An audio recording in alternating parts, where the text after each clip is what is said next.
Was the Enlightenment a mistake? Yes, but not for the reasons you might be thinking. I'm not simply advocating to push society back into blind obedience to Christian authority.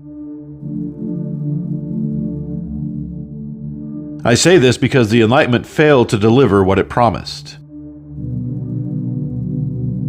We are told the Enlightenment gave us reason, liberty, science, education, and progress. That everything before it was darkness and superstition.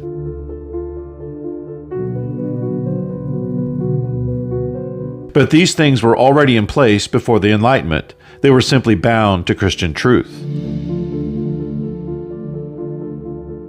To question the Enlightenment sounds absurd to modern ears. But here is the uncomfortable reality. If the Enlightenment was such an unqualified success, then why does the modern world feel increasingly irrational, unstable, and hostile to the human soul? Why does modern man feel lost, and why does he feel that life is meaningless? The Enlightenment was not the triumph of reason over faith. It was the moment reason declared independence from truth, and that rupture broke the Christian world.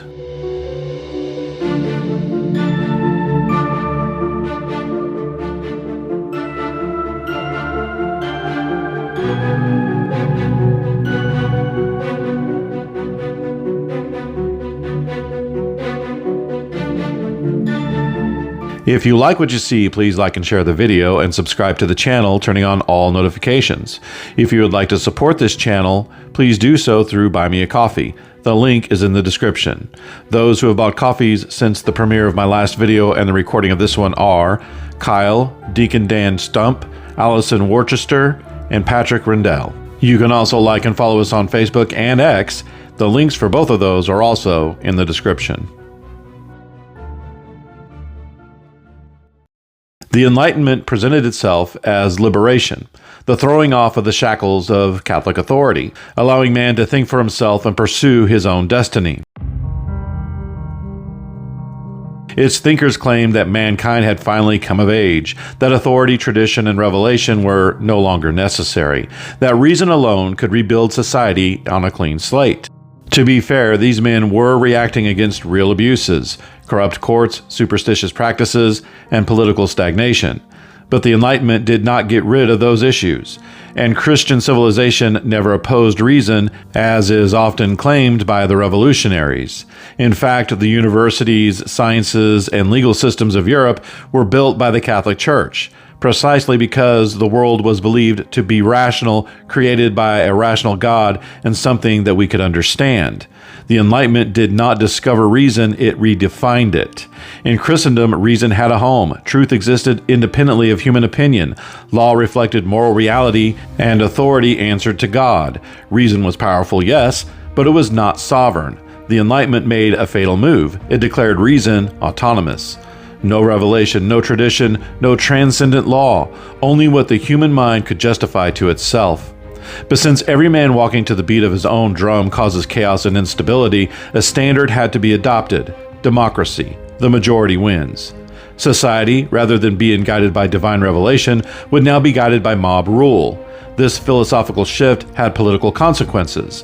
In Christendom, kings ruled under God. Authority was personal and visible. Tyranny was a sin before it was a crime.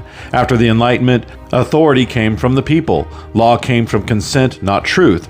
Power became bureaucratic and impersonal. Ironically, the age that feared kings created the most powerful states in human history. The Enlightenment did not abolish authority, it relocated it, from God to systems, from persons to institutions, from the moral law to popular opinion. And power without moral accountability does not disappear, it expands, as we can all see today. Before liberalism, rights flowed from duties. Freedom meant the ability to pursue the good. After liberalism, rights became absolute, duties became optional, and freedom became the absence of restraint. Man was no longer seen as ordered towards truth and virtue, but as a bundle of desires demanding recognition. The result? A society of claimants, not citizens, of individuals, not communities, of liberty without responsibility.